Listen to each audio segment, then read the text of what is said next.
She walked into the kitchen glowing, literally glowing, that pregnancy glow people talk about like it's magic. "Honey," she said, setting her purse down with a smile I hadn't seen in months, "we need to talk." I looked up from my laptop. I was reviewing quarterly reports for work, halfway through a cold sandwich. "I'm pregnant," she announced. Not nervous, not uncertain, triumphant. For a second, the world stopped. Then she added, "We're keeping it. I've already made an appointment with Dr. Morrison, 12 weeks along." 12 weeks? I set down my sandwich slowly. My brain did the math faster than my mouth could form words. 12 weeks ago, I was in Singapore for 3 weeks on a project I couldn't postpone. Before that, I'd been in Frankfurt for 2 weeks. I hadn't been home, really home, in the same bed, in the same time zone, for almost 4 months. I looked at my wife, at her smile, at her hand resting on her still flat stomach like she was already protecting something precious. And I said the only thing that made sense. "Congratulations! When did we last sleep together?" Her smile froze. The kitchen went silent, except for the hum of the refrigerator and the slow, terrible cracking sound of a marriage breaking in real time. What kind of question is that?" she whispered. I pulled out my phone, opened my calendar, scrolled back. Singapore, 3 weeks. Frankfurt before that, 2 weeks. Before that, Tokyo, another 2 weeks. I looked up. "So I'll ask again. When exactly did we last sleep together?" Her face went from glowing to pale in the span of a heartbeat. You think I'm lying?" "I think," I said calmly, "that biology doesn't lie, and neither does my travel schedule." She opened her mouth, closed it, opened it again, and that's when I knew. If you want to know what I found in her phone that night and how a paternity test destroyed more than just a marriage, hit subscribe, because what came next made her family wish they'd never called me a liar. My name is Nathan Cross. I'm 39 years old, and I'm a senior project manager for an international engineering firm based in Boston. My job takes me all over the world: Singapore, Frankfurt, Tokyo, Dubai, Sao Paulo. Wherever there's a major infrastructure project that needs oversight, I'm on a plane. I'm gone more than I'm home. That's the deal. That's what pays for the house in Newton, the cars, the life my wife wanted. My wife, soon-to-be ex-wife, is Claire. She's 36, works in marketing for a boutique firm in Cambridge. Remote work, flexible hours, the kind of job that looks impressive on paper but doesn't actually require her to show up anywhere. We've been married for 8 years. For the first 5, it was good. We traveled together when we could. We talked every night when I was away. We made it work. Then something shifted. The calls got shorter. The texts got colder. The "I miss you" turned into "When are you coming home?" which turned into "You're never here." I tried. I really did. I took fewer projects. I negotiated for shorter trips. I even turned down a promotion because it would have meant more travel. But it wasn't enough. Claire wanted a husband who was home every night, who coached Little League and mowed the lawn on Saturdays. I wasn't that guy. I never pretended to be. But I was faithful. I was honest. I sent money home. I called every night. I thought that counted for something. Turns out, it didn't. The pregnancy announcement came on a Tuesday. I'd just gotten back from Singapore the night before, jet-lagged, exhausted, barely coherent. I slept for 12 hours straight, woke up disoriented, and stumbled downstairs to find Claire making breakfast. That should have been my first clue. Claire doesn't make breakfast. She was humming, wearing a sundress, hair done. "Good morning," she said brightly, too brightly. "Morning," I mumbled, reaching for coffee. "How was Singapore?" Hot, exhausting, the usual. She set a plate in front of me. Eggs, toast, bacon. The works. I stared at it. What's the occasion? Can't I make my husband breakfast? You can, you just don't. She laughed, nervous. Well, maybe I'm turning over a new leaf. I ate in silence, watching her move around the kitchen with an energy I hadn't seen in years. Then she sat down across from me. Nathan, we need to talk. Those 5 words, every married man's nightmare. I set down my fork. Okay. She took a breath, smiled. I'm pregnant. The world tilted. You're what? Pregnant. 12 weeks. I took 3 tests. I saw Dr. Morrison yesterday. It's real. I stared at her. 12 weeks. Yes. My brain started calculating. 12 weeks. That's 3 months. I'd been in Singapore for the last 3 weeks. Before that, Frankfurt for 2. Before that, Tokyo. I hadn't been home, really home, for more than a few scattered days in 4 months. When... I started, then stopped. Claire's smile wavered. When what? When did we... I couldn't finish the sentence. Her face changed. Are you seriously asking me that? Claire, I've been traveling non-stop. I'm just trying to understand the timeline. The timeline? Her voice rose. Nathan, I'm telling you we're having a baby, and you're asking about timelines? I'm asking when we conceived. I don't know. Does it matter? Yeah, I said quietly. It does. She stood up, chair scraping against the tile. I can't believe you right now. Claire, she was shouting now, I come to you with the best news of our lives, and you interrogate me like I'm a suspect. I'm not interrogating you. I'm asking a simple question. It's not simple. It's insulting. I stood up too, kept my voice level. Claire, I've been out of the country for 4 months. I need to know when this happened. She stared at me. You were home in February. For 3 days, and we didn't... I didn't finish, but we both knew. We hadn't had sex in February. We'd barely spoken. Her face flushed. Well, maybe it was January. I was in Dubai in January. Then December. Frankfurt. She slammed her hand on the counter. I don't remember every single time we... That's the problem, I interrupted. There haven't been that many times to remember. Silence. She looked at me with something between fury and fear. What are you saying? I'm saying the math doesn't add up. So you think I cheated? I think, I said carefully, that I need an explanation that makes sense. She grabbed her purse. I don't have to explain anything to you.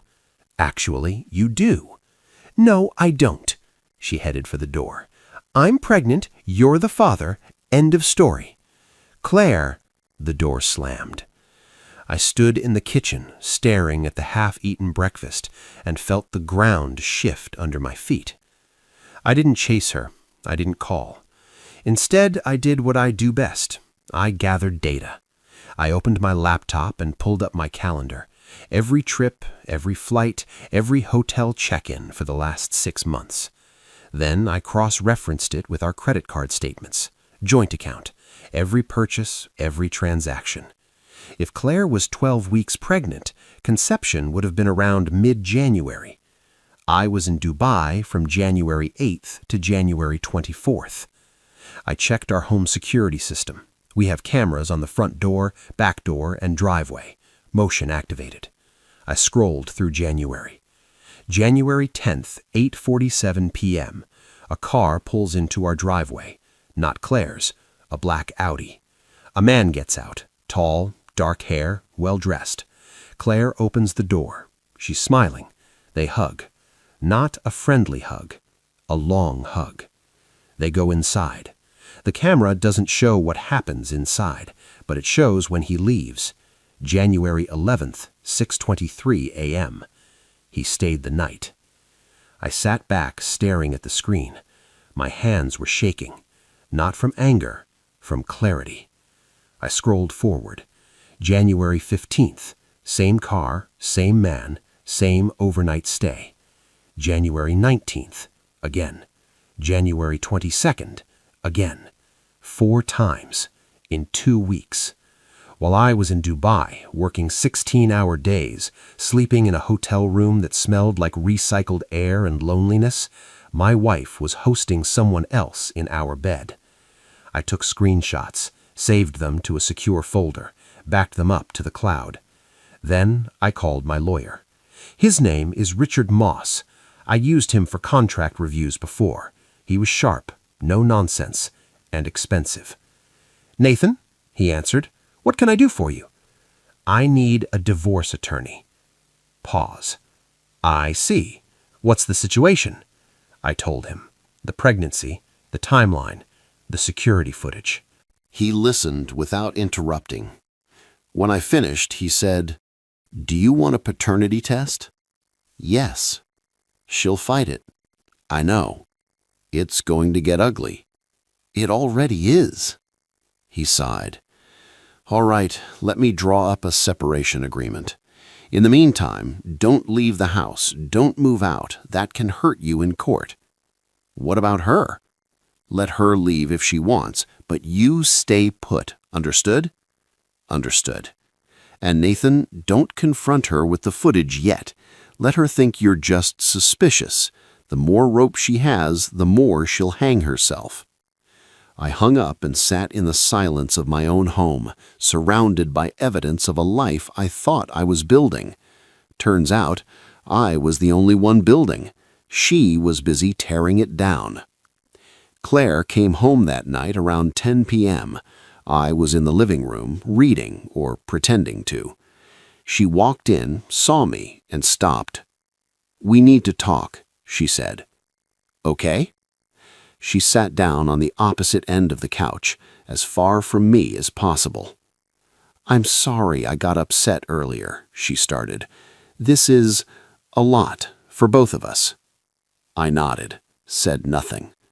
"But Nathan, I need you to trust me. This baby is yours." "Okay?" She blinked. "Okay? If you say it's mine, then it's mine." She relaxed. "Thank you. But I want a paternity test." Her face hardened. "Absolutely not." "Why not?" "Because it's insulting. Because it shows you don't trust me." "You're right," I said calmly. "I don't." She stood up. "I'm not doing a paternity test." "Then I'm not signing a birth certificate." "You don't have a choice." "Actually, I do. If my name's not on the birth certificate, I have no legal obligation, no child support, no custody, nothing." Her mouth opened, closed. "So here's the deal. You take a paternity test. If it's mine, I'll step up. I'll be the father. I'll do everything right. And if it's not, then you can explain to whoever the real father is why you tried to pin it on me." She stared at me like a stranger. "I can't believe you're doing this." "I can't believe I have to." She grabbed her purse. "I'm staying at my sister's." "Okay." She left. The house was silent again. I pulled out my phone and texted Richard. She refused the paternity test. His response came immediately. "Good. Let her dig the hole deeper." Over the next 2 weeks, Claire tried everything. She called crying, she called angry, she sent long texts about how hurt she was, how betrayed she felt. She had her sister call me, her mother, even her father, who I'd always gotten along with. "Nathan, you're tearing this family apart." "I'm not tearing anything apart. I'm asking for the truth." "She's telling you the truth." "Then she won't mind proving it." He hung up. Her friends started posting on social media vague messages about toxic masculinity and controlling husbands. I didn't respond, didn't engage. I just waited. Finally, 3 weeks after the announcement, Richard called. She's agreed to the paternity test. I exhaled. When? Next week. Non-invasive prenatal paternity test. They'll take her blood, compare it to your DNA. Results in 7 to 10 days. And if she tries to back out? She won't. I made it a condition of any settlement. No test, no negotiation. Good. Nathan, he said carefully, are you prepared for the results? What do you mean? If the baby's not yours, this is going to explode. Her family, your family, mutual friends, everyone's going to have an opinion. Let them. And if it is yours? I paused. Then I'll deal with that too. But deep down, I already knew. The baby wasn't mine. The test was scheduled for a Tuesday morning at a clinic in Brookline. I met her there. We didn't speak, just sat in separate corners of the waiting room like strangers. When they called her name, she stood up, looked at me once, and walked through the door. 20 minutes later, she came out, pale, shaking. They took blood, she said quietly. Results in a week. Okay. She left without another word. I sat there for a moment, staring at the generic landscape painting on the wall, and felt nothing. Not anger, not sadness. Just the cold, clinical certainty that comes from knowing you're about to be proven right. The results came back on a Thursday. Richard called me at work. Nathan, we need to meet. Just tell me. Not over the phone. I left the office, drove to his firm, and sat across from him in his corner office with the view of the Charles River. He slid an envelope across the desk. Open it. I did. The letterhead was from the lab. Official, clinical. I scanned down to the conclusion. Probability of paternity, 0%. I read it again. 0%. Not 1%. Not unlikely. 0. I wasn't the father. I set the paper down. So, Richard echoed. What do you want to do? I want a divorce, I want her out of the house, and I want everyone who called me a liar to see this. He nodded. I'll draft the papers. I didn't call Claire. I didn't text. I forwarded the results to her lawyer with a simple message. Your client lied. Proceed accordingly. Then I sent a copy to her father, and her sister, and her mother. Not out of spite, out of clarity. They'd called me controlling, toxic, a liar. Now they could see who the real liar was. Claire showed up at the house that night. I was packing her things, methodically. Clothes in boxes, toiletries in bags. She walked in without knocking. Nathan, don't. Please, just listen. No. I kept packing. You lied. You tried to pass off another man's baby as mine. You made me the villain when I asked for the truth. I didn't mean you meant every word. I looked at her. You knew that baby wasn't mine. You knew it from the start. Her face crumpled. I was scared. Of what? Of losing everything. You didn't lose everything, Claire. You threw it away. She started crying. Who's the father? She didn't answer. Claire, who is he? It doesn't matter. It does to me. She wiped her face. His name is Jordan. He's married. Of course he was. Does he know? She shook her head. I haven't told him. You should. He deserves to know he's going to be a father. He won't leave his wife. That's not my problem. She looked at me, mascara streaked, broken. What happens now? Now? I handed her a box. You leave. The divorce papers will be filed tomorrow. You'll get what's legally yours. Nothing more. Nathan. Goodbye, Claire. She took the box and walked out. I watched her car pull away and felt the weight lift. Not happiness, not relief, just the quiet, steady knowledge that I'd done the right thing. The divorce took 4 months. Claire tried to fight for the house. Richard shut it down. She tried to claim emotional distress. Richard presented the security footage. She tried to get alimony. Richard showed the timeline of the affair. In the end, she got her car, her personal belongings, and nothing else. The house was mine. The savings were mine. The life I'd built was mine. She moved in with Jordan, who, it turned out, did leave his wife for about 3 months. Then he left Claire, too. I heard through mutual friends that she had the baby, a boy, healthy. I didn't ask for details. It wasn't my story anymore. 6 months after the divorce was finalized, I was in Tokyo for work. I met someone. Her name was Yuki. She worked for the client company, spoke 3 languages, and had a laugh that made the whole room feel lighter. She said, "You seem careful." "I am." "Bad breakup?" "Something like that." She nodded. "I understand. My ex-husband cheated. It makes you cautious." "It does." We walked in silence for a while. Then she said, "But you can't let one person steal your ability to trust." "I know." "Do you?"